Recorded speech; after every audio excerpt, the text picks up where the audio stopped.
In 1969, two brothers went fishing on the Altamaha River in the Clark's Bluff area. They cast their fishing rods, ready to wait for some fish to bite their bait, but at that moment, they saw something strange. At first, they thought it was a sturgeon, but then they saw that the length of this sturgeon was about 13 feet, almost as tall as two basketball players. Of course, such a size didn't frighten the brothers because some species of sturgeon can reach a length of 24 feet, which is about 3.5 basketball players. Something else surprised them. The face of this creature resembled that of an alligator. The tail was horizontal. It had a triangular crest along its upper body and sharp metal-colored teeth protruding from its mouth. A creature that looked like a dinosaur was quite an unusual phenomenon for the time when Steven Spielberg was an aspiring young director and didn't even think about creating Jurassic Park. So, on that day in 1969, two brothers saw something elusive, like Bigfoot or the Loch Ness Monster. They saw a creature that had been the subject of stories for centuries, a creature that is being searched for even today. They met Altamaha. This is a famous in narrow circles monster that lives near the mouth of the Altamaha River in southeastern Georgia. People from the Lower Muskogee Creek tribe talked about it long before the British colonization.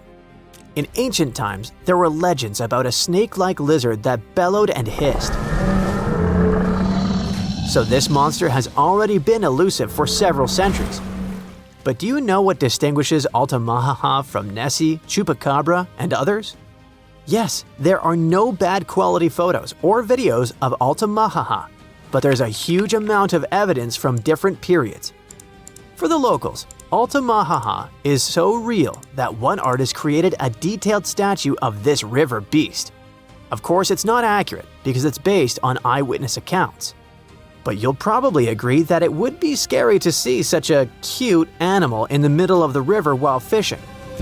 Almost all the stories are about a creature without hind limbs, but with front flippers, which swims like a dolphin, has a crocodile face, big eyes, and large, sharp teeth.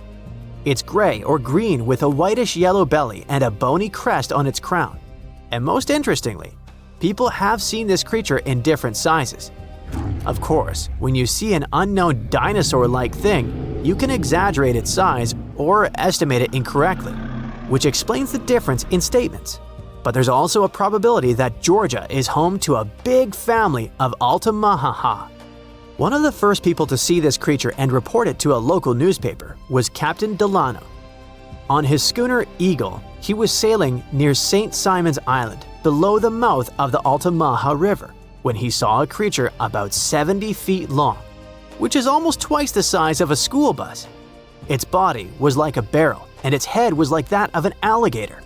It's possible that the captain greatly exaggerated the size of the monster because of the excitement, but several other people who were with him in the boat confirmed his words. From that moment on, reports of the river monster began to appear more often. Someone saw it flashing along the river. Others saw how it behaved defensively towards people. And some people reported that Altamaha was just basking in the sun. Just imagine its displeasure. Not only fishers met Altamaha. In the 20s of the last century, lumberjacks were crossing the river and saw a huge snake-like monster. In 1935, a group of hunters saw a creature they called a giant snake. In the 1940s, Boy Scouts encountered a similar creature. And in the 1950s, two employees from Reedsville State Prison saw it. For so many years, people have been meeting it, and no one has ever managed to catch the monster. Perhaps it's smarter than it looks and always very careful. Maybe people are afraid to touch it. Perhaps they consider it a national treasure and protect it. But one day, there was a case when Altamaha almost fell into a trap. In the summer of 1980, two men saw a monster wallowing on a muddy shore. It seemed like it was stuck and trying to get out. The witnesses said that the rough, dark-skinned creature had finally left the shore, dived into the water, and disappeared. Later that year, another man said he had seen something similar. A snake-like large creature with two brown humps protruding from the water. It dived into the water and churned the surface, like a boat while moving. Other witnesses catching crabs described Altamaha as the largest eel in the world. Okay, stop! Many saw it in the last century, but what about more recent news? Is the monster still alive? Oh yeah. In 2002, a man was pulling a boat upriver near the town of Brunswick when he noticed something large, 20 feet long and about 6.5 feet wide, breaking out of the water. In 2010, a photographer caught something strange on camera floating along a canal in the city of Darien. And these cases are just the ones we know about. Surely, many people have seen this thing but haven't talked about it in newspapers or on the internet. If you don't believe these stories, you can go to Darien, get on a boat, and ride along the river to see this monster with your own eyes. Yes, according to reports, this creature always tries to avoid people. It's very cautious, but all the same, you should not get too close to this water lizard twice the size of a school bus. Go to the Museum of Darien to take a photo of the Altamaha statue. There are also souvenirs with the image of this monster. But let's assume that you or someone else managed not only to take a clear photo of the Altamaha, but also catch it. What is the next course of action? What are you going to tell the world, and how will the world react to it? What will happen to the poor animal, surrounded by millions of flashes from reporters' cameras? Will people make a show out of it or send it to a lab? Fortunately, in 2001, scientists already developed an action plan. This plan was drawn up by Scotland's nature agency, NatureScot, since they had concerns about the Loch Ness Monster. At some point, it became too popular and too many people tried to catch it, so the agency became concerned about saving the life of the famous creature. They showed the Nessie contingency plan that can also be used for any unknown animal that lives in water or on land. According to the plan, if the ancient lizard is captured, scientists should take its DNA sample and just release it back into the wild. Fair enough. The animal will receive the same legal protection as other local wildlife in Scotland. All attempts to catch it will be prohibited. But let's imagine that this is exactly what happens. Scientists receive a DNA sample of the Altamaha, the Loch Ness Monster, or other similar creatures. What could those be? Some ancient descendants of dinosaurs? For example, the plesiosaur looks like a distant relative of these monsters. It's huge and has a long neck and a toothy mouth. What if it managed to survive and reach the Altamaha River? Or it may be a completely new, unknown species that lives in deep freshwater. Some people who saw Altamaha said that it had produced a hissing sound. What if it's some kind of ancient python or anaconda that moved from land to water and grew fins? In any case, it should not be ruled out that it may be some kind of eel or sturgeon. One day, someone saw it, was impressed, and told other people about it with great exaggeration. Everyone believed it and started spreading the story. What do you think?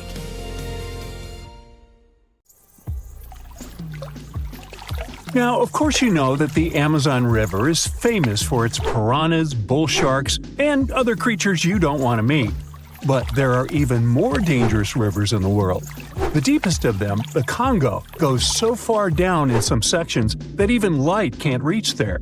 It's the only major river that crosses the equator twice and carries enough water to fill more than 13 Olympic-sized swimming pools into the Atlantic Ocean every second. Wow! Even the most experienced boaters have trouble passing through all of the river's strong currents, rapids in its upper part, and waterfalls and gorges in the lower section. The Congo currents are so fast and powerful that they even divide animals like mountains and oceans do. There are new species of fish evolving separately on the two banks as they can't reach the other side and breed with each other. One of the most dangerous types of fish living here is the Goliath tigerfish. These monsters, that grow up to 5 feet and travel at the speed of 25 miles per hour, are relatives of piranhas. Their mouths are full of vicious, razor-sharp teeth. Their females lay hundreds of thousands of eggs, and the offspring are predators from birth. You have a good reason to fear the Goliath tigerfish, as they're the only freshwater fish in Africa that have attacked crocodiles and even humans. Okay, not swimming there. There are dense jungles and more hungry wildlife, including snakes and some aggressive hippos, all along the river. Still, it's used as a water highway in Central Africa, so barges traveling on it for weeks are often crowded with up to 2,000 people and capsize every now and then. And if you believe the local folklore, there's one more thing to be afraid of: the one who stops the flow of the rivers, a dinosaur-like beast that is said to live in the Congo River basin. There have been over 100 sightings over the last century, but no one can provide solid evidence the beast is real. At the turn of the 21st century, there was a series of terrible, mysterious stories on the Kali River in Asia. Something described as a mud-colored water pig would drag swimmers underwater in front of terrified eyewitnesses. British biologist Jeremy Wade stepped up to crack the case. He noticed that all the scary incidents were happening in one specific spot, stretching about 4 miles. Villagers told him this creature was growing big and bad from all the food it got. Wade examined the water with a depth sounder and thought it could have been a whirlpool. Then the monster dragged a domestic water buffalo into the water. The buffaloes are big and heavy, so the creature that attacked it would have to be super strong. Saltwater crocodiles don't go so far inland, and the most common local species of crocodiles don't live in cold waters. There were no bull sharks in the area either. Finally, Wade spotted several goonch catfish underwater. Some of them were human-sized. They couldn't capture these monsters with a regular fishing rod, but a special ceremonial construction did the job. The largest fish was 6 feet 7 inches long and 3 times the weight of an average gaunch. It was large enough to take down a human or a large animal, but Wade mentioned there could be even bigger ones living in the Kali River. The Orinoco River in South America is dangerous to navigate because of some crazy curves and strong underwater currents. It's easy to get lost here, even if you have your GPS on. There are sudden waterfalls all along, and you must be prepared to handle those to survive. The river is the only home to a rare Orinoco crocodile and has some pretty scary-looking vampire fish swimming around. This payara fish has sharp, spiky daggers that line their gums and 2 elongated fangs that rise from their lower jaws. Could probably use an orthodontist and some braces, you think? It's a ferocious hunter constantly looking for the next victim, which is going to be a medium or large-sized fish. If a human catches a payara, it will defend itself, leaving cuts, nips, and bites, but there are no known cases of this cutie taking a human life. Well, that's good. The Yellow River in China received its name after its color, but it wasn't always this yellow. It was first formed at least 30 million years ago and shifted its course over 30 times over the centuries. Yellow sediments moving downstream from a plateau in the distance transformed it from clear to muddy. This fine-grained substance piled up at the bottom of the river and formed natural dams. The huge amounts of water that the river carries need to find their way to the sea, and that's when major floods happened, taking several million lives in various epochs. The locals tried to solve the problem by building higher and higher levees, but it only made things worse. Water coming out of the river would now have nowhere to back up, as the riverbed was higher than the surrounding land. This even shifted the river's mouth. Now there are massive dams and dikes all along the river to try to contain it. The Parana River is the second longest in Latin America and has many tributaries. They flow in from the highlands near the Andes, and there's a huge drainage in the wet season. This makes the river a perfect home for, guess what, piranhas. There are 30 to 60 species of these scary fish in the Parana waters. In late 2013, they attacked bathers cooling off by the water on a hot day. People started running out of the river as they felt something was biting them in the water. Luckily, no one lost their lives in the accident, but it's still considered one of the most audacious piranha attacks ever recorded.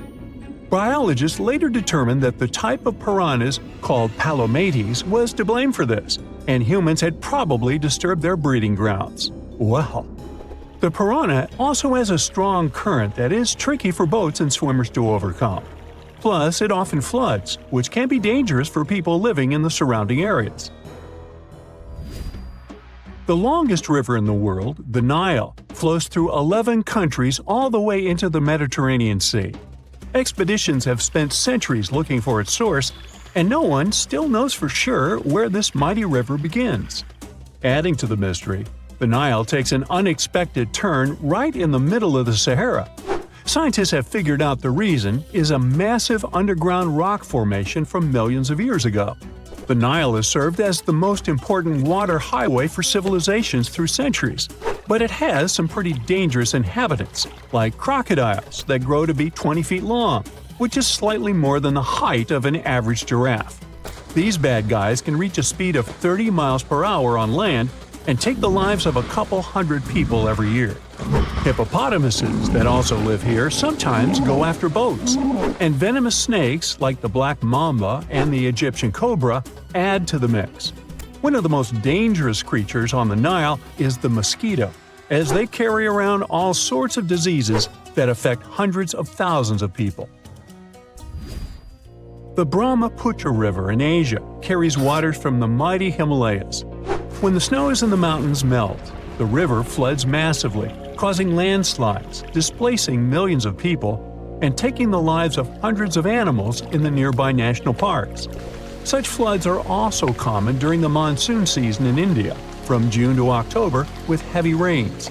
The course of the Brahmaputra River is changed incredibly over the past 2.5 centuries. Erosion is another danger it's hiding.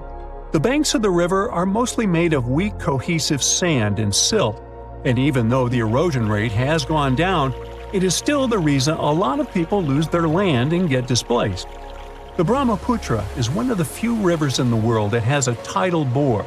That's a strong tidal wave that pushes up the river against the current where a river empties into an ocean or sea. And there you have it. Thanks to sci-fi, we usually imagine extraterrestrials as smart beings with huge heads walking on 2 legs. But if life really exists out there, it could look like, well, anything. From an upside-down nightmare to a weird water creature looking like it was drawn by a toddler. But we don't need to travel across the universe, just back in time. Because a long time ago, Earth already had a creature like that. This is the story of the Tully monster, one of the most bizarre creatures that scientists still can't explain.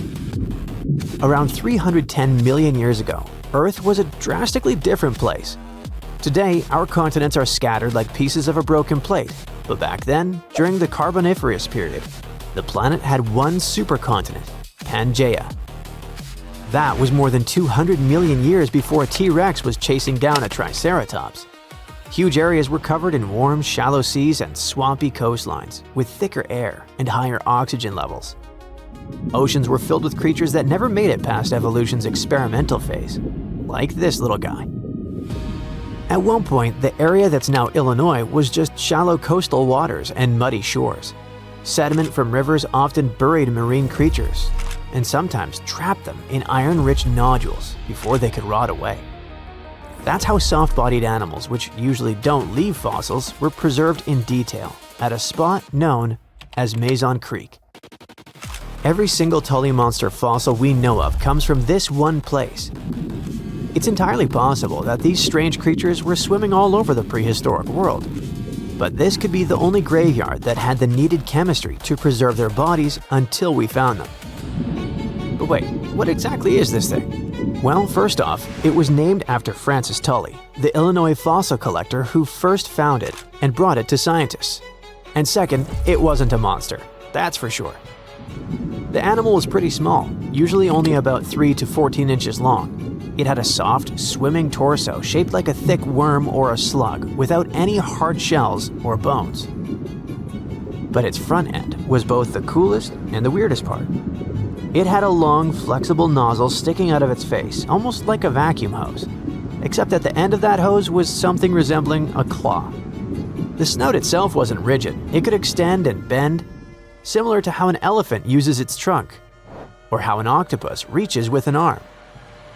So instead of biting prey directly, it probably reached out with its face tentacle, grabbed a snack, and pulled it in. Its eyes were another weird, one-of-a-kind feature. They were positioned on a stiff horizontal bar extending from its head, with one eye at each end.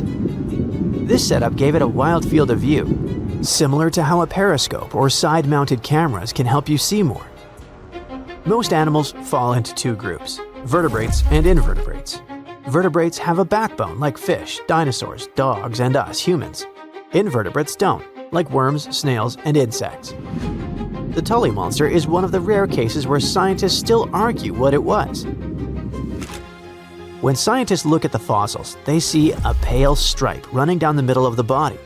One group says that's just a gut line, which would put the Tully monster in the squishy invertebrate camp, meaning it was a weird swimming slug.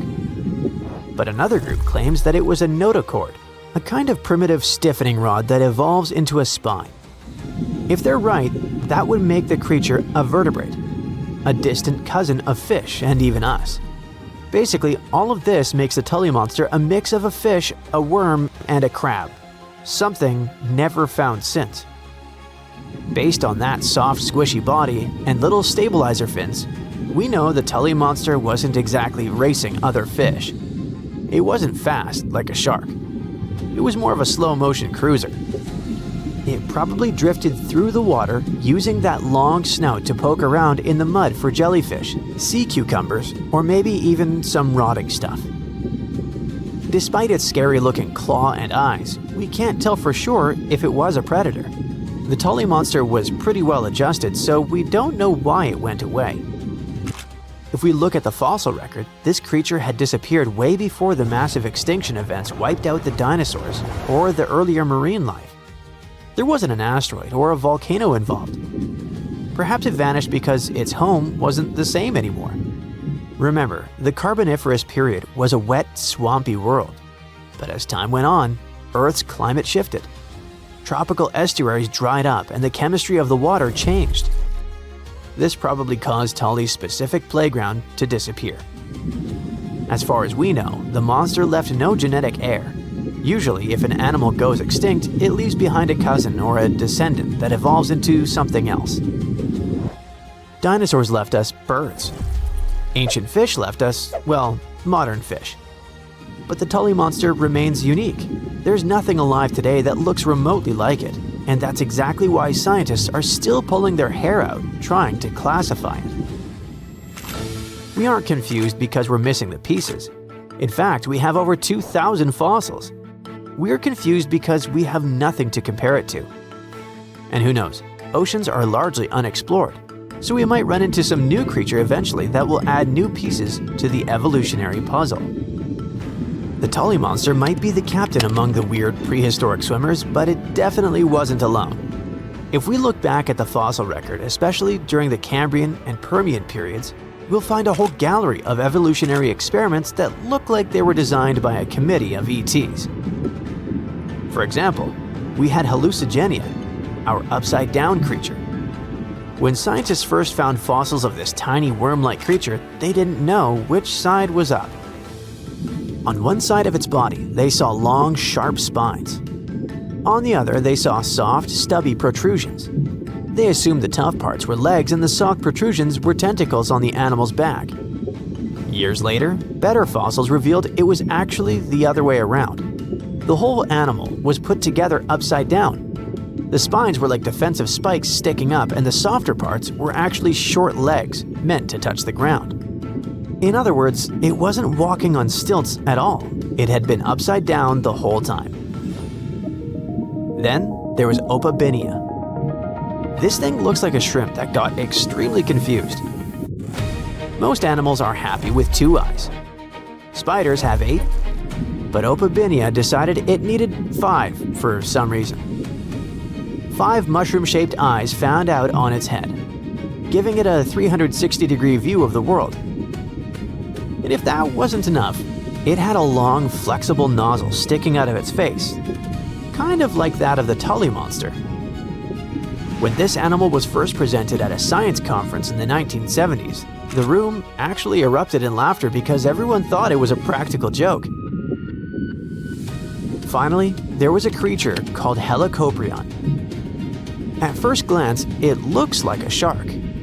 But look at the mouth. Instead of a normal jaw that opens and closes like a hinge, it had something called a tooth whorl. As it grew new teeth, the old ones rotated inward, creating a literal spiral of teeth in its lower jaw. It looked like a circular saw blade embedded in its chin. Scientists spent decades arguing about where this saw blade actually went. Some put it on the nose, some on the tail, until they finally realized it was inside the mouth. All of these creatures, the Tully monster, the upside-down worm, the five-eyed shrimp, and the buzzsaw shark, remind us of one thing. We think we know what life looks like, but the history of our own planet proves that biology can be stranger than any sci-fi movie. We shouldn't assume evolution follows a straight line toward normal animals like us. Sometimes it takes a detour into the Twilight Zone. Okay, are you ready for an epic fight between two prehistoric predators? Well, hang on. Look at this creature. You know it. An ancient shark about 65 feet long that used to swim through the dark waters of the world's oceans and was so terrifying it had no enemies. Well, almost. Scientists have recently discovered the remains of another ancient predatory fish off the coast of Australia, a fish that lived around the same time as Megalodon. It was small, about the size of a dolphin, but it could pose a danger to the infamous shark. How is it possible if this creature was many times smaller? Well, let's take a look. This monster is called Janjucetus, and technically it wasn't exactly a fish. It was a distant relative of the modern baleen whale. Outwardly, it may seem quite cute, similar to that baleen whale I mentioned, but you wouldn't want to meet it in the ocean.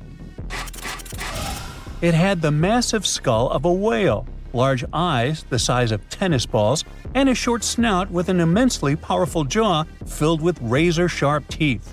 In other words, it was like a shark version of the baleen whale.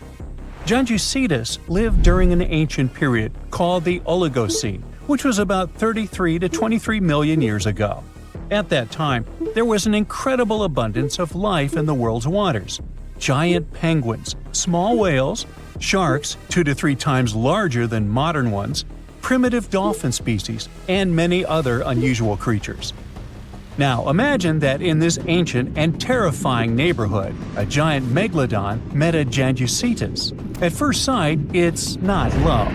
The megalodon's victory is obvious, but don't rush to write the Janjucetus off. It's agile and fast. It's quite possible that it was more mobile than Megalodon, and during the fight, it would have avoided a direct attack. The Megalodon would have lost sight of such a small opponent, while the Janjucetus would have swum up to the shark's belly and opened its jaws. They're small, but there are a lot of sharp teeth. Now, these teeth were designed to rip and cut. The Janjucetus would attack the Megalodon with a small but very unpleasant bite, and the shark would have swum away after such a punch. But who knows? Maybe Megalodon would have immediately eaten Janjucetus in the first seconds of the fight. Megalodon could have won, but in terms of speed and mobility, it would have lost.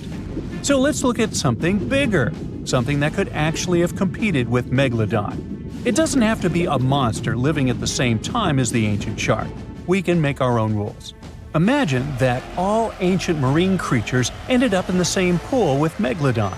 So its next opponent is the Liopleurodon. Now, initially, scientists thought that this monster could grow to be 82 feet long, which is even larger than Megalodon. But more accurate studies have shown that it only reached 32 feet, which is about the size of a modern orca. The Liopleurodon lived in the waters of Western Europe around 160 to 155 million years ago and shared territory with other dangerous reptiles such as ichthyosaurs and plesiosaurs. Yes, it was smaller than them, but it had one big advantage. The Liopleurodon possessed one of the largest jaws in the animal kingdom, which accounted for about 20% of the total length of its entire body. That's a mouth. Its jaws were about 6.5 feet long. A huge, toothy mouth the size of an adult basketball player filled with smooth and dagger-sharp teeth, ideal for cutting steaks and peeling ammonite shells. And by the way, scientists suspect that ammonites and squid were the creature's main diet. This super predator was also a very fast and agile creature that ambushed and attacked its prey from below. Megalodon would have been in big trouble. The grip strength of a Leopleurodon would surely be more powerful than that of Megalodon. Besides, the Leopleurodon's size and mobility would allow it to attack the enemy from different sides. It's probably why Megalodon would have lost in that fight. The next opponent for our Megalodon is the Dunkleosteus, and to be honest, this guy has almost no chance of defeating the large ancient shark. But the Megalodon probably wouldn't have beaten it either. The Dunkleosteus was one of the earliest predators of the ocean. It lived in the late Devonian, about 382 to 358 million years ago. Its size was about 13 to 32 feet or even less, and it also had no teeth. What? A predator without teeth? How did it survive in a dangerous prehistoric world? Well, it grabbed and chewed food with the help of special jaw growths. Those growths were so powerful that they could pierce steel, if there was any around. In a sense, these were not teeth, but bones. Okay, let's say the Megalodon grabbed this predator by the belly and it couldn't do anything with its growths. But the problem is that the Megalodon would have hardly done anything either, because the Dunkleosteus was a heavily armored fish. Just look at the shell. It probably limited its mobility, but it provided incredible protection. This monster felt like a big stone in the teeth of the Megalodon. It's unlikely that the Megalodon would have wanted to chew this stone. It would have spit it out, and both predators would have gone about their business. We've got a draw here. And now, the final match. Here's the next opponent. Do you see anything? Is this enemy invisible? What's happening? Ah, there it is. Meet the Telemonstrum. It's a tiny ancient monster, just 11 inches long. Huh? What can it do to a giant shark? Next to the Megalodon, the Telemonstrum is like a box of matches compared to a human. But if the Megalodon had had a developed brain, like people do, it would have been very scared of this creature and would have immediately swum away. Many people scream and run away in fear when they see a creepy insect crawling or flying, or when a mouse runs across the floor. Some of us jump on the couch in horror. Not all of us, but some. The Megalodon would have jumped out of the water like a dolphin if the Telemonstrum had charged at it. Just check it out. It looks like an underwater bike with a long trunk with a jaw at the end. And these handlebars, where you would put your hands to control your bike, are the eyes. It's like the eyes of a hammerhead fish, only thinner and longer. The body of a squid, cuttlefish fins, snail eyes, and a toothed proboscis. This is a horror movie character. Scientists say it probably hunted jellyfish, small fish, and shrimp. And it didn't chew the food, it licked it like ice cream. Obviously, it's not an opponent for the Megalodon, but it's still a creepy monster. Well, what would have happened had it really started a fight with the Megalodon? It would have been difficult for the ancient shark to find it. It would have been unlikely to catch this tiny monster in the mouth, and the Telemonstrum wouldn't have been able to do anything to the Megalodon either. However, I can think of one strategy. The creepy creature had a long trunk. What if it had just swum under the Megalodon's fin and started licking it? If the shark had felt the tickles, then it would probably have worked. But most likely, they wouldn't have fought each other. It seems like they would have made perfect friends. The Telemonstrum lived about 300 million years ago in shallow seas and estuaries that covered the territory of the U.S. When scientists discovered this creature in 1955, they were shocked because no one had any idea what it was. Experts compared it to worms, tunicates, conodonts, mollusks, and vertebrates. And do you know who it really was? Well, scientists still have no idea. They can't determine its place on the tree of evolution. Perhaps this is some new branch, and its descendants simply haven't survived to this day. The Megalodon was one of the most dangerous predators on Earth. But now we know that other equally scary monsters lived in the oceans. But what if the Megalodon lived today? Who could have defeated him? A blue whale who would be even bigger than this ancient shark. But the blue whale seems to be a kind animal. It wouldn't fight. How about the Kraken? The Kraken versus the Megalodon? Well, let's save this fight for another video. You know, it's pretty tough to come up with something original when you've never seen it before. But what about those creepy mythical creatures then? Werewolves, vampires, or let's say, cyclopses? Don't worry, Cyclops as we picture them never actually roamed the Earth, as far as I know. But their creation definitely had some real-world inspiration. Turns out, ancient tales of these one-eyed giants might have been stirred up by a certain animal: dwarf elephants. Let's rewind to the Pleistocene era. It's where the inspiration for Cyclops lies. When sea levels were lower, animals could waltz from one island to another. Elephants and mammoths were just chilling together. But then the Ice Age ended, and ice melted, and bam! Those land bridges were underwater, leaving some animals stranded. With food running low, smaller elephants had the best chance at survival, leading to dwarf versions that were just about 3 feet tall at the shoulder.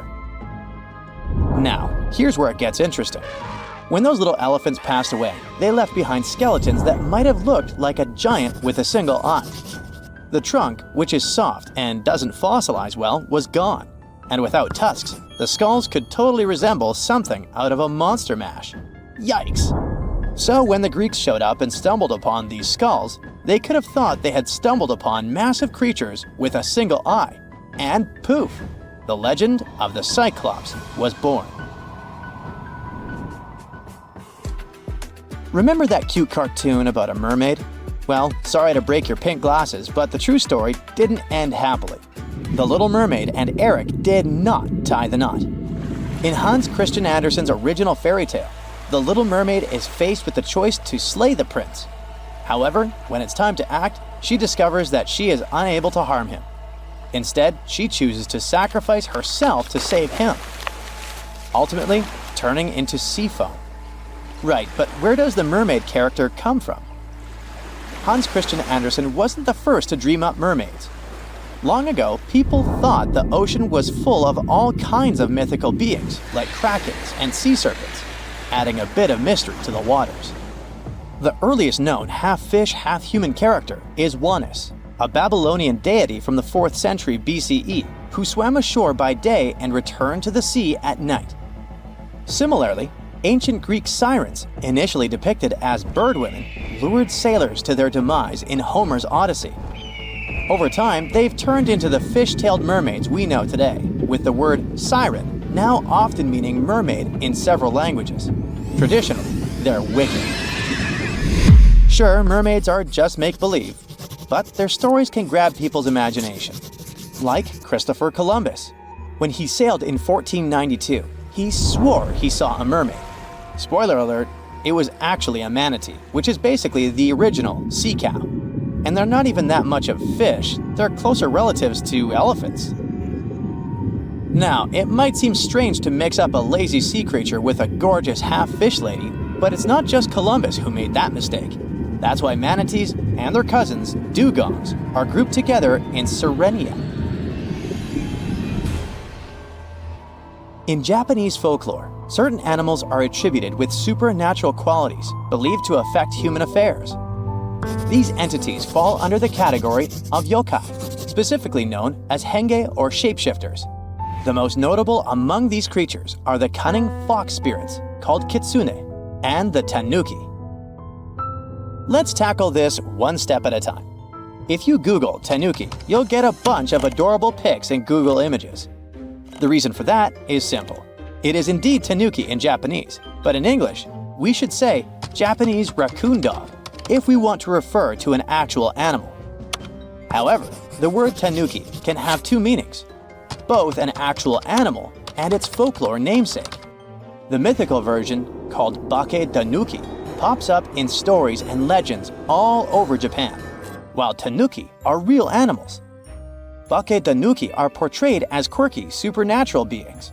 In some areas, the tanuki is said to have shape-shifting abilities, similar to those of foxes. It can become anything or anyone, and some stories even claim that it can possess humans. Now, kitsune are inspired by foxes. Their looks speak for themselves. These magical animals get wiser and more powerful as they age. Just like tanuki, they can shapeshift into humans or other forms, and they're known for their tricks. While some stories talk about kitsune playing pranks, others show them as loyal friends or even lovers. Back in ancient Japan, foxes and humans hung out a lot, leading to all sorts of legends. By the way, the number of tails a kitsune has is the key. The more tails, up to 9, the older and more powerful it is. Some folks even make offerings to them as if they were deities. I mean, who wouldn't want a wise fox on their side? Today, dire wolves are widely recognized due to their connection with the Stark kids in Game of Thrones. However, these creatures were not merely a product of the show's creators' imagination. Much larger than contemporary wolves, dire wolves inhabited the Americas until their extinction around 10,000 years ago. Over 4,000 fossilized remains of these animals were unearthed at the La Brea tar pits in Los Angeles, where they may have become trapped while scavenging on the remains of other animals that had fallen in. The dire wolf had an exceptionally large skull, yet its brain was smaller compared to that of modern wolves. If they had possessed larger brains, they might have been more discerning and recognized the dangers posed by the tar pits. Additionally, while there is no record of albino dire wolves, albino cubs have been documented among modern wolves. Check out this creepy sea serpent with multiple heads. It's called the Hydra in Greek mythology, and according to the legend, one of its 9 heads was immortal. So every time you locked one off, 2 more popped up. Hercules had to take on this beast as one of his biggest challenges, and his nephew lent a hand. While Hercules was busy playing whack-a-mole with the heads, his nephew was cauterizing the wounds to stop them from coming back. Eventually, he managed to chop off the immortal head and buried it under a hefty rock. Believe it or not, this wild story might have had a basis in reality. There are a few documented cases of snakes with multiple heads, though 9 is pretty rare. Reptiles seem to be more prone to this kind of thing compared to other animals. Still, no records about one of those heads being immortal. Duh. Giants have been a part of stories forever. Take Greek mythology, for example. There's the Gigantus, a wild crew of 100 giants that sprang from Gaia after she had had a rough breakup with Uranus. Not exactly a fairy tale, right?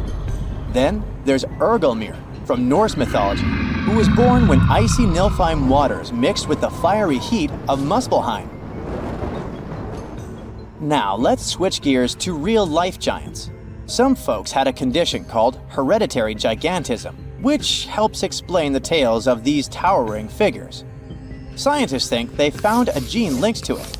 Plus, some people have pituitary tumors that kick growth hormones into overdrive. Take Goliath, for example. He was reportedly over 9 feet tall. There's no universal height for a giant since it varies by culture. A study even suggested that Goliath might have had a genetic background contributing to his size. When David took him down with a slingshot, he hit Goliath right in the forehead. Imagine if Goliath had had a pituitary tumor messing with his eyesight. It would have been a classic case of, didn't see that one coming. And speaking of giants, meet Robert Wadlow, the tallest guy ever recorded. He stood at an insane 8 feet 11.1 inches and weighed 439 pounds. Basically, a human reindeer. As a kid, he was always the tallest. At 8, he was already as tall as his father, and by 9, he could carry him around. By graduation, he had hit 8 feet 4 inches. Now, you can't find living dinosaurs nowadays, which is a good thing, mostly, but you can still meet some creatures that might have gone to lunch with them.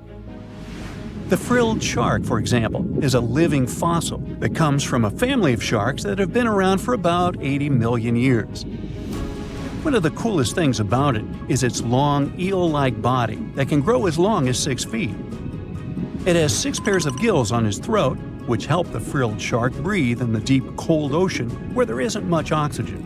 The shark can move very quickly, like a snake, to catch its prey when it least expects it. Little frilled sharks take an exceptionally long time to grow, up to 3.5 years, which is one of the longest times for any animal with a backbone. The Chinese giant salamander is another living fossil that can tell you what was going on Earth around 170 million years ago.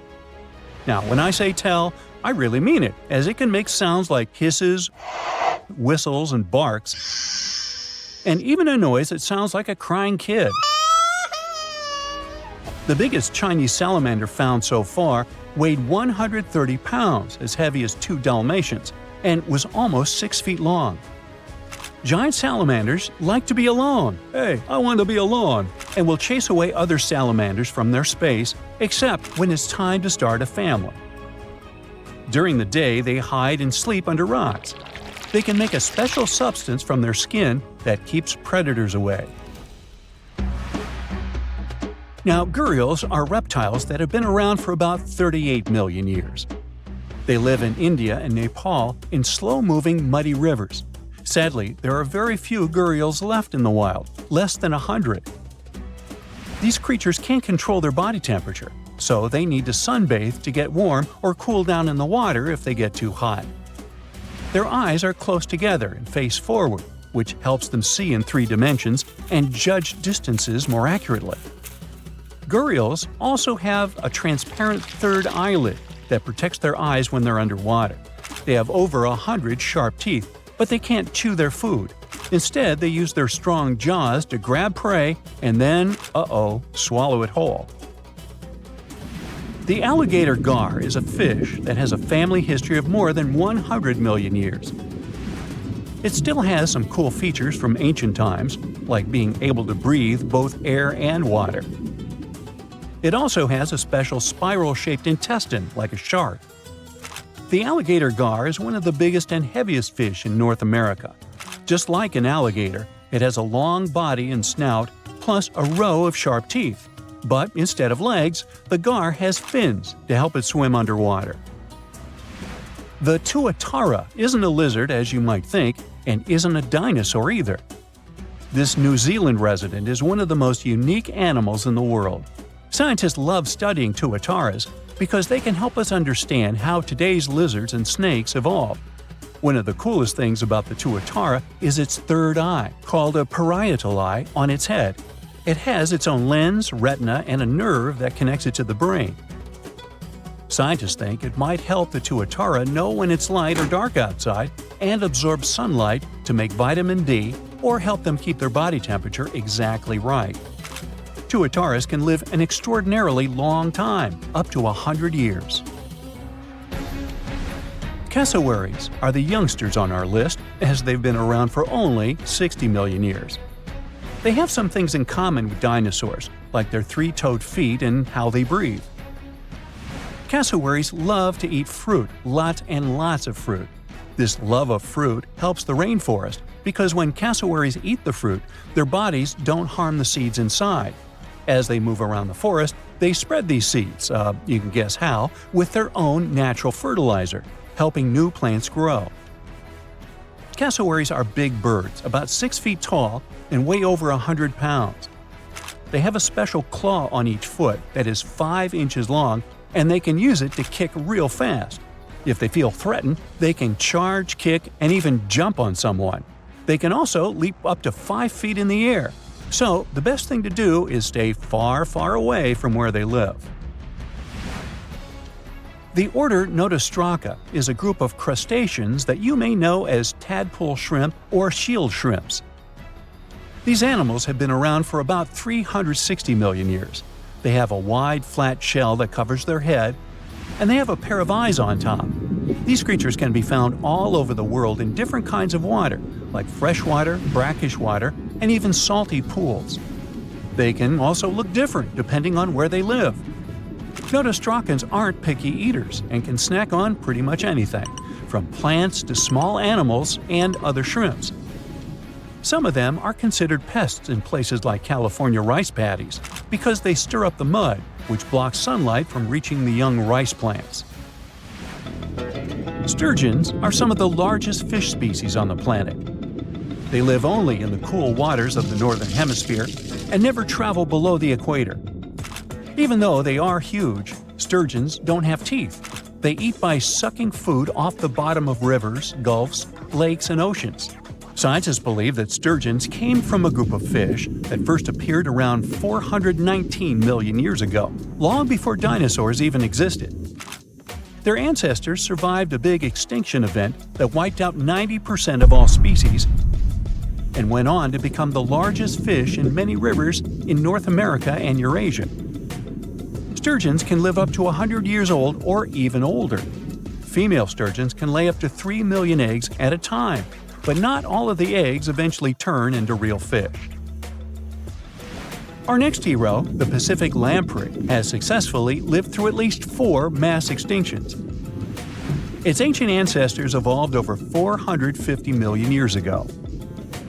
These creatures have cartilage instead of bones and a third eye, which is a special light-sensing organ on top of their heads. Instead of a regular jaw, they have a mouth surrounded by teeth. They latch onto prey and sup up body fluids like real underwater vampires.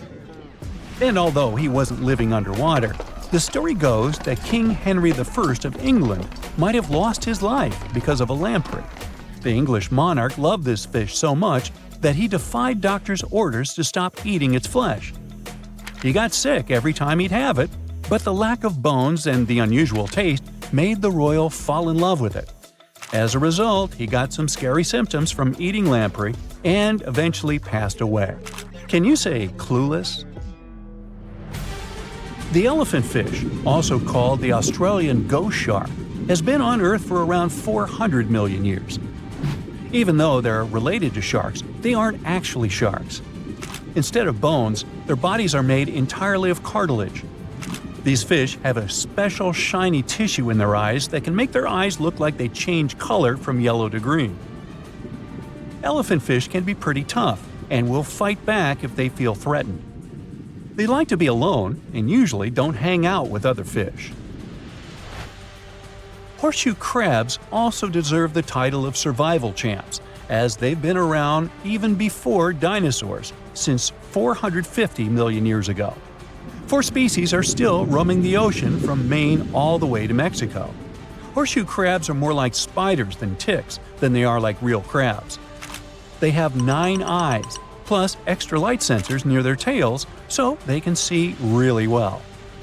They breathe underwater using flap-like gills near their belly, and sometimes they use these gills to swim upside down. Every spring, when the tide is high, these creatures come up to the beach at night to mate and lay their eggs, and you can see hundreds of thousands of them. Today, I'm going to tell you about creatures that had unique features which allowed them to grow to incredible sizes. They were some of the most impressive animals to have ever existed on our planet. The Argentinosaurus is a genus of sauropod dinosaurs that lived approximately 97 million years ago in what is now South America. Scientists think it was one of the largest land animals ever, with a length of up to 100 feet and a weight of up to 100 tons. A farmer stumbled upon a giant leg bone while tending his cattle. That's how he discovered the first fossils of the Argentinosaurus in Argentina in 1987. Further excavations uncovered more bones, revealing a massive dinosaur that would have dwarfed most other animals of its time.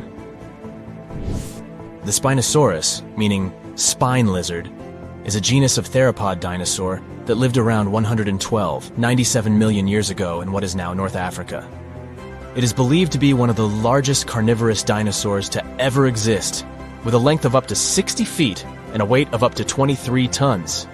The Spinosaurus is known for its distinctive elongated sail-like structure on its back. It was likely used for thermoregulation. It also had long crocodile-like jaws that were lined with sharp teeth. This allowed the creature to catch and eat large prey, such as fish, crocodiles, and other dinosaurs. The first fossils of the Spinosaurus were discovered in Egypt in 1912. The sperm whale, Physeter macrocephalus, is a species of toothed whale that is the largest toothed predator on Earth. It also has the largest brain of any animal species. It is found in oceans all over the world and can dive to depths of up to 7,000 feet in search of food. You can easily recognize sperm whales by their massive, block-shaped heads, which can measure up to 1/3 of their total body length. They have dark brown or grayish-blue skin and a distinctive wrinkled appearance. The Titanoboa is an extinct genus of a giant snake that lived approximately 58 million years ago. It is considered to be the largest known snake ever. It could grow up to 42 feet and weighed around 2,500 pounds. The first fossils of the Titanoboa were discovered in a coal mine in Colombia in 2004. This discovery meant a lot because it provided insights into the size and behavior of snakes during the Paleocene era, as well as the overall climate and ecosystem of the time. The blue whale, Balænoptera musculus, is the largest animal on Earth, measuring up to 100 feet in length and weighing as much as 200 tons. These marine mammals are found in oceans all over the world and can live up to 90 years. Blue whales have a long, streamlined body that is usually blue-gray in color with mottled patterns. They have a small dorsal fin and 2 pectoral fins that are about 1/3 the length of their body.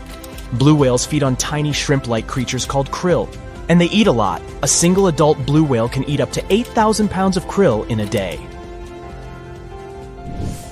The Leadsichthus is an extinct genus of large, bony fish that lived during the Jurassic period, approximately 155 million years ago. It is believed to be one of the largest fish that have ever lived. Some estimates suggest that it could grow up to 55 feet in length. The first fossils of Leadsichthus were discovered in England in the 19th century, and more recent discoveries have been made in other parts of Europe, South America, and Africa.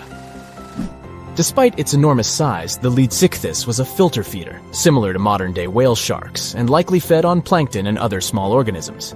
The creature did it by simply swimming with its enormous mouth open, filtering water through its gills.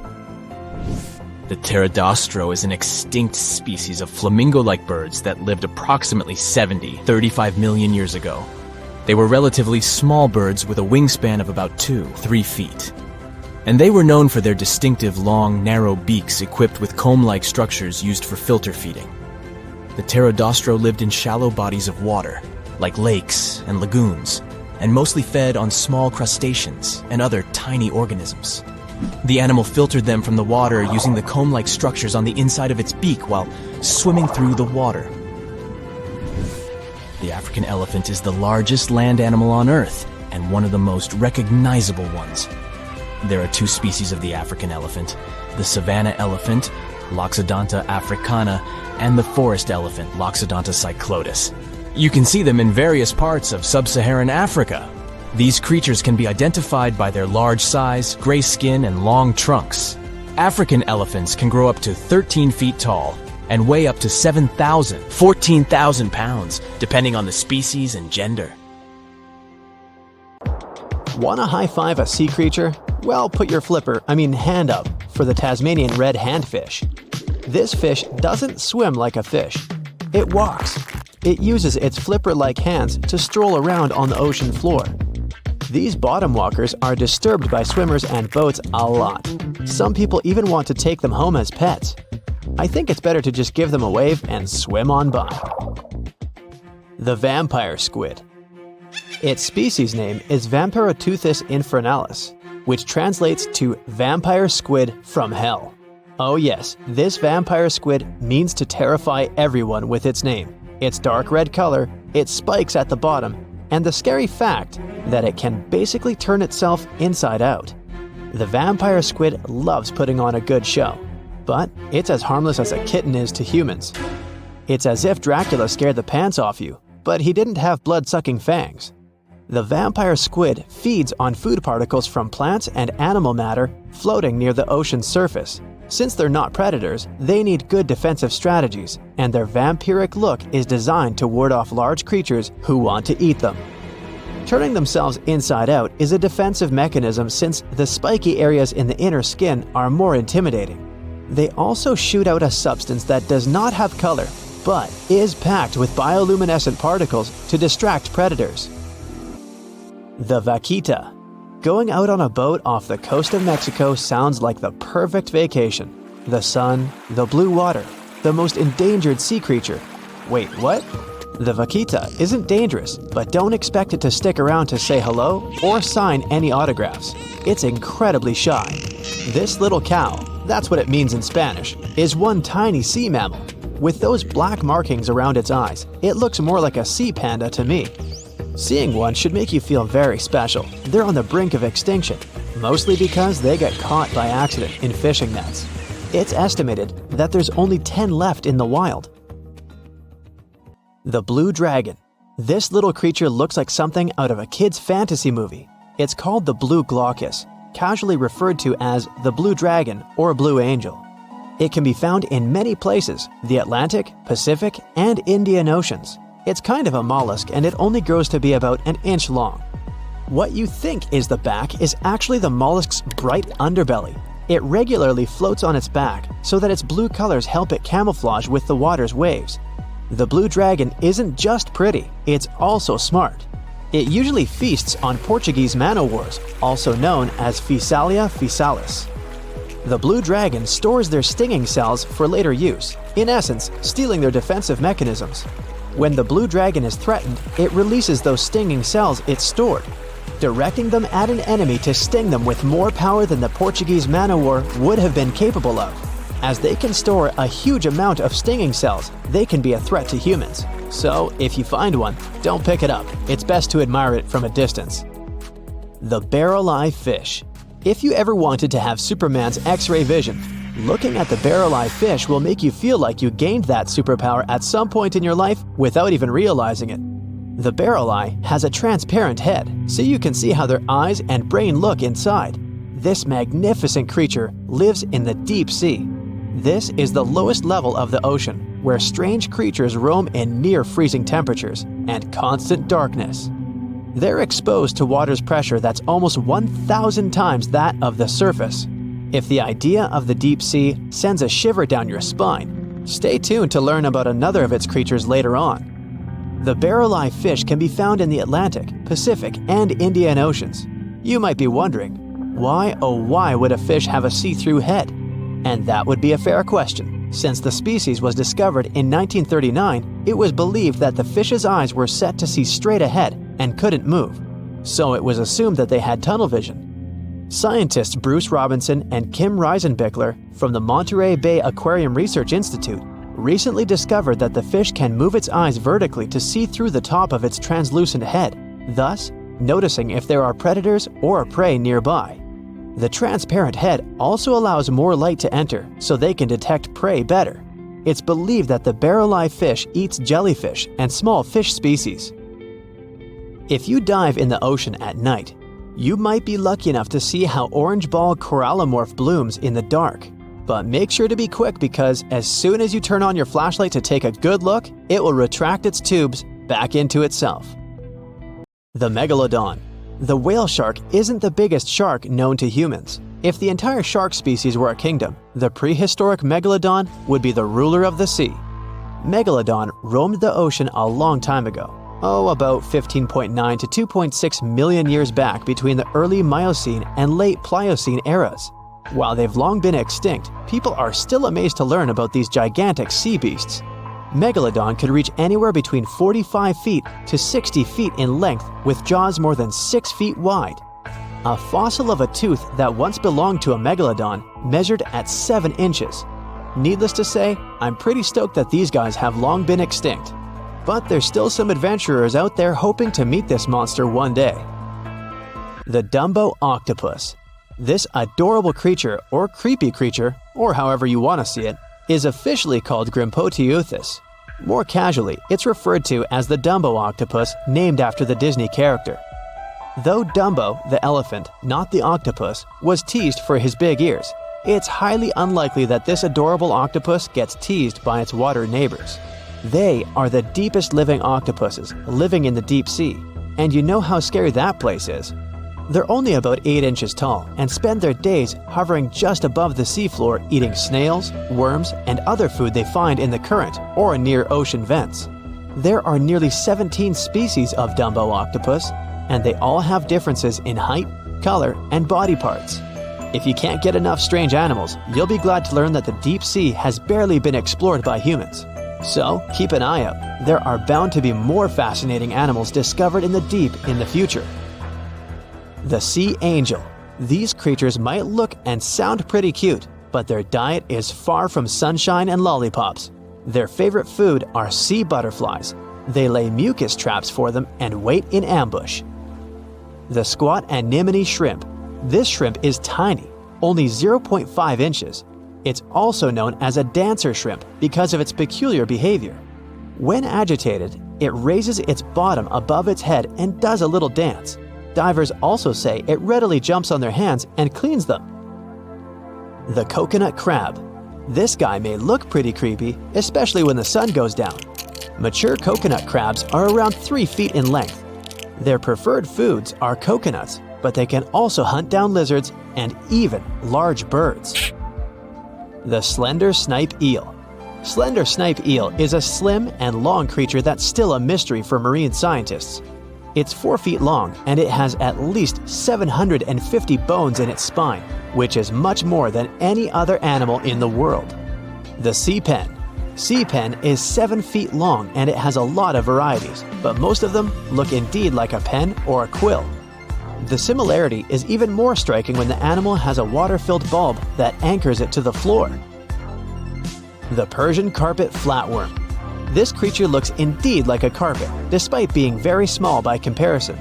It's only 4 inches long, able to become both male and female. It doesn't really mate with other flatworms. Rather, it fights them for the right to bear posterity. The flamingo-tongued sea snails. Tourists love these extraordinary snails for their pretty colors, thinking it's a shell, but in fact, the shell is quite dull and hidden underneath colorful soft tissues. They eat softer, toxic parts of corals and store their toxins to protect themselves. Think you know what lurks in the depths of the ocean? While nearly 95% of our oceans haven't been explored yet, it's hard not to let your imagination run wild. But thanks to brave explorers, deep-sea cameras, and awesome archaeologists, we do know about some pretty incredible sea creatures living in our waters today, and millions of years ago. From the 9-foot spider crab to the 60-foot prehistoric megalodon, these sea dwellers come in all shapes and sizes. But let's focus on sea creatures famous for their huge size. Can you guess which living species of whale is the largest? Well, it's not the orca, but that's a good guess. The orca is a toothed whale that can grow to anywhere from 23 feet to 32 feet, which is slightly smaller than a school bus. How about the narwhal? Nope, they're not the biggest either. These unicorns of the sea live mainly in Arctic waters and only grow 13 feet to 20 feet in length, and that's including their 9-foot tusk. Tired of guessing? Okay, I give in. The largest whale that still exists today is the blue whale. At a jaw-dropping 82 feet to 105 feet, the blue whale is not only the biggest whale we know of, but is currently the largest animal to have ever lived on Earth. Seriously. These animals are bigger than a T-Rex, and even the prehistoric megalodon. If you were to put a blue whale next to a school bus, it would look like it could swallow it. Think about that. According to National Geographic, a blue whale's tongue can weigh the same as an elephant. And their hearts can weigh as much as a car. That doesn't even sound possible. It's no wonder these giants need to eat about 4 tons of krill every day. While there aren't too many animals living today that can compete with the blue whale's epic proportions, there is an entirely different species that is a good contender, and it's not quite what you would expect. It's a jellyfish. No, I'm not talking about the little jellyfish that wash up on the shore and ruin a perfectly good day at the beach. I'm referring to the lion's mane jellyfish, the biggest jellyfish around. This invertebrate can grow up to 120 feet long. They also come in different gorgeous colors like red, purple, or even shades of orange. As if their length wasn't impressive, the lion's mane jellyfish boast a whopping 8 sets of 70 to 150 tentacles. That means they can have up to 1,200 in total. And here's the giant oceanic manta ray, the largest type of ray in the world. Their wingspan can be longer than a bus. These guys can reach 30 feet in length. They also have the biggest brain compared to body size among all fish. Unlike their stingray cousins, mantas don't have venomous tails. And while the lion's mane jellyfish and the blue whale are yet to be beaten for the longest sea creature, there is one marine creature that can grow even larger in length. The Portuguese Physalia physalis, tentacles and all, can reach a length of 165 feet long, and that's according to mentalfloss.com. While this thing may look a lot like a jellyfish, It's actually known as a siphonophore, and there are hundreds and sometimes thousands of them that are genetically identical. Their long tentacles help the organism catch prey, and its sting is fatal to most animals, even humans in some cases. What's even creepier is that if one of the tentacles comes off the organism for whatever reason, it can float around the water for days before decomposing. Even if it's detached, this tentacle can still sting you. But don't go running out of the ocean just yet. Your chances of being hurt by a Portuguese Phacelia phasalis sting are pretty slim. However, if you do get stung, the side effects aren't pretty, with welts, stomach cramps, an elevated heart rate, and an upset stomach. While you don't want to go anywhere near these long creatures, they sure are pretty to look at. Check out all those colors. The Shastasaurus is the biggest marine reptile that has ever existed. These predators lived during the late Triassic period, about 210 million years ago. These amazing giants could reach lengths of up to 69 feet and weighed more than 75 tons. This made the Shastasaurus as heavy as a blue whale. And if you could stand this creature up vertically, it'd be as tall as a 7-story building. Despite appearances, the Shastasaurus was actually pretty slim for its size. Its ribcage was only 6 feet across. You'd think that this big guy was chowing down on other dinosaurs, but that's not the case at all. This reptile survived on a diet that consisted of small fish and cephalopods, like octopuses and squids. The Albertonectes is a bright representative of the plesiosaur family, meaning that this marine reptile had a small head on an incredibly long neck and large flipper-like limbs that helped it move through the water. These creatures occupied the seas around North America 76 to 70 million years ago. The length of this sea monster could reach 38 feet, with its neck taking up 23 feet of that length. Its neck was a true record breaker. It had a whopping 76 bones in it. No other animal known to humankind has had so many vertebrae in its neck. Scientists aren't sure why they needed such a lengthy neck. They might have used it to collect shellfish off the seabed, or perhaps it helped them capture their main prey, fish and squids. This aquatic reptile also had gastroliths in its stomachs. Some of them were as big as 5.5 inches in diameter. The Tylosaurus belonged to the Mosasaur family. It dominated the shallow seas of North America about 85 to 80 million years ago. This was an enormous predator, with the biggest representatives reaching 45 feet in length. It had a narrow hydrodynamic body with a blunt, powerful head that the animal used to ram and stun its prey. Its body was equipped with agile flippers and a long tail decorated with a maneuverable fin. The Tylosaurus was a carnivore, and its diet included not only fish, turtles, and small sharks, but also other mosasaurs, plesiosaurs, and flightless birds. Meet Ophthalmosaurus. This prehistoric reptile thrived during the late Jurassic period and lived in oceans all over the world.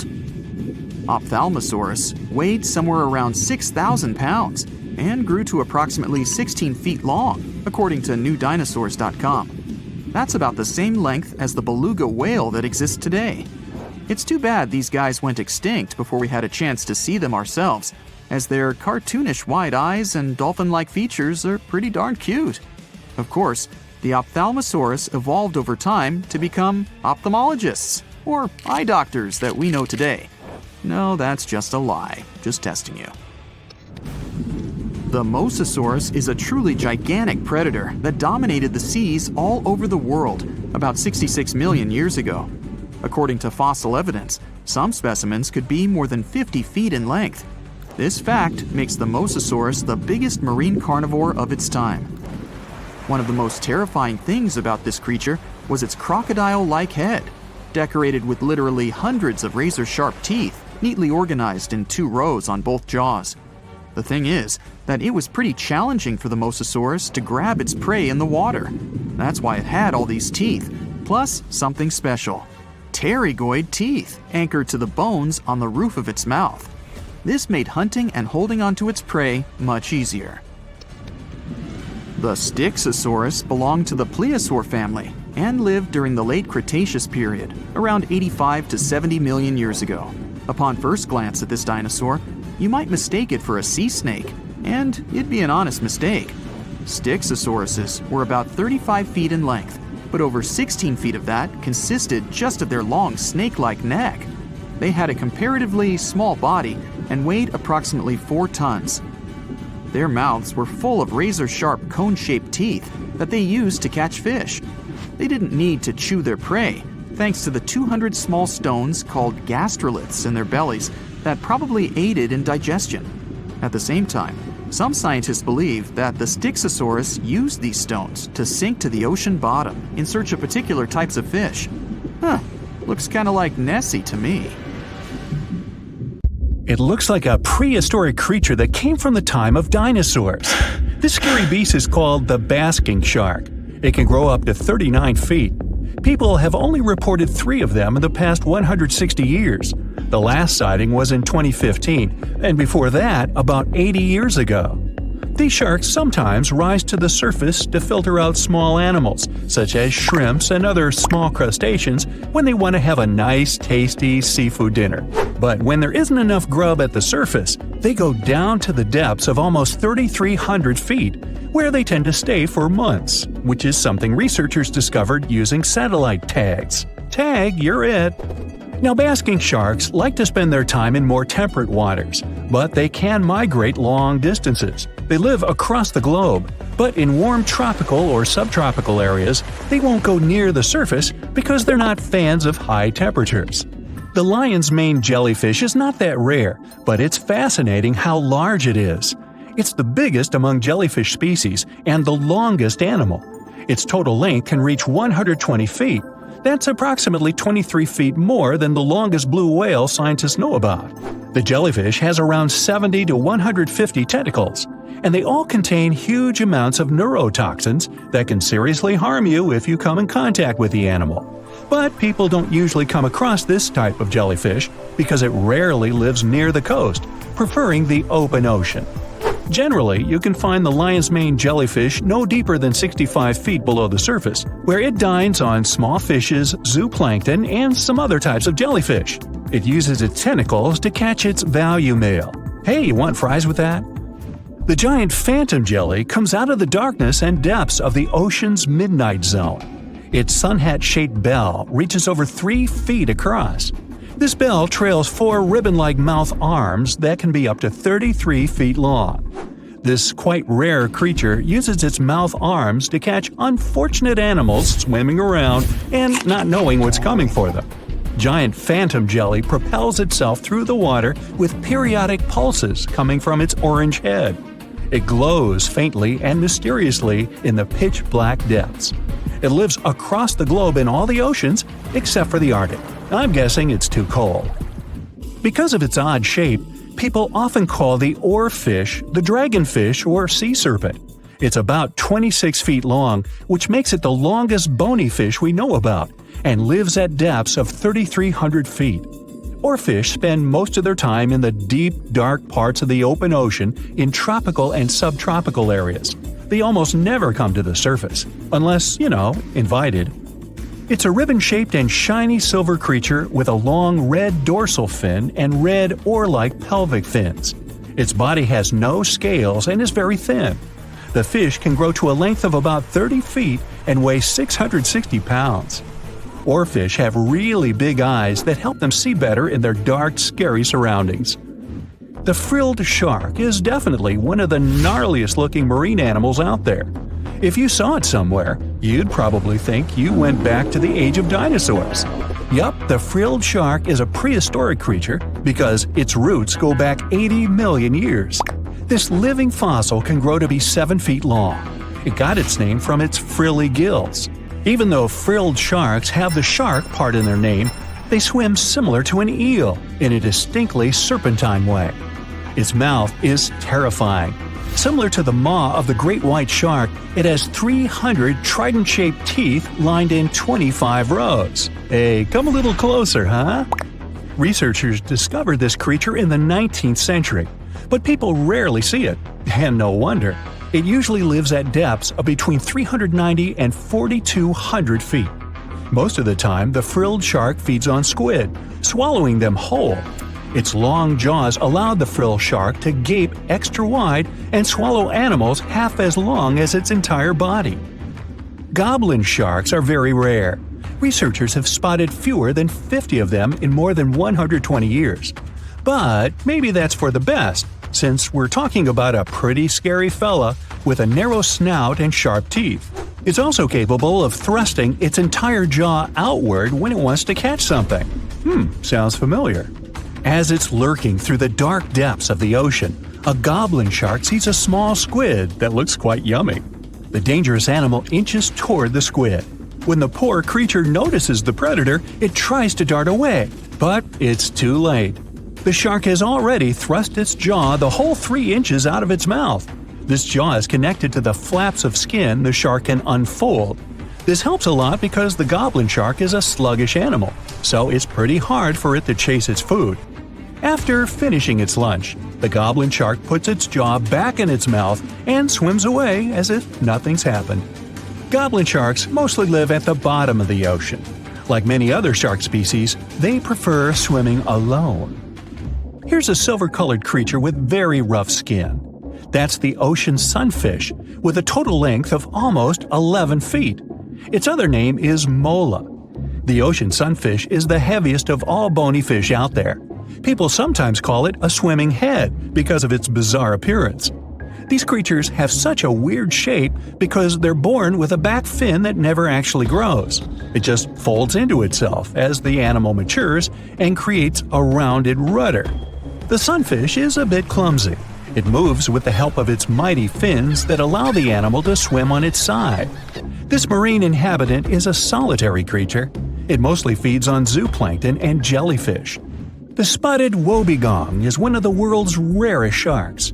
It grows to be more than 10 feet long. It may not look as terrifying as some of its shark relatives, but it's pretty good at catching unsuspecting animals swimming past, mostly during the night. The animal has a spiracle, which is why it can breathe while staying still at the bottom of the ocean. It's motionless most of the time, which is why you can barely notice it. Its flat body and large pelvic and pectoral fins blend in with the underwater terrain. That's why they're so good at hiding. This ability helps when these sharks want to protect themselves too. Wobbegong means carpet shark. They usually live close to the ocean floor in coral reefs, on sandy bottoms, and under piers. People have even spotted the shark in the water that is barely deep enough to cover its flattened body. Now, blobfish lack teeth and bones, so they can't actively hunt. Since they don't have much muscle mass, they can barely move around. Hey, I had a roommate like that once. They get their energy from animals they scoop up from the seafloor. They also know how to conserve this energy. That's how it usually goes with deep-sea creatures. They don't have as much food as those animals that swim closer to the surface. Instead, they have special body mechanisms that allow them to save energy for the times when they don't have much to eat. Pressure at the depths where the blobfish lives is 120 times as high as that at the surface. That's why the bizarre creature looks like a weird gelatinous mass only when you bring it up to the surface. The pressure here is not strong enough to keep its body together. Hey, breaking up is hard to do. The white margin stargazer could compete with the blobfish for the title of the ugliest animal in the sea, don't you think? Now, this animal has eyes on the top of its head, together with an upward-facing mouth which the creature uses to hide itself in the sand. That's where it spends most of its time, with only its eyes protruding from the sand. It chills this way until some small animal passes by. It can lunge at its target incredibly quickly, literally within milliseconds. This creates a vacuum in the water that pulls in a crab, fish, or some other small, unfortunate animal. Another tactic involves venom. This fish has a venomous spine in its shoulder blade that helps with catching other animals and defending itself against enemies. Even though it's not related to the electric eel, the white margin stargazer can generate an electric shock as powerful as 50 volts. Ow!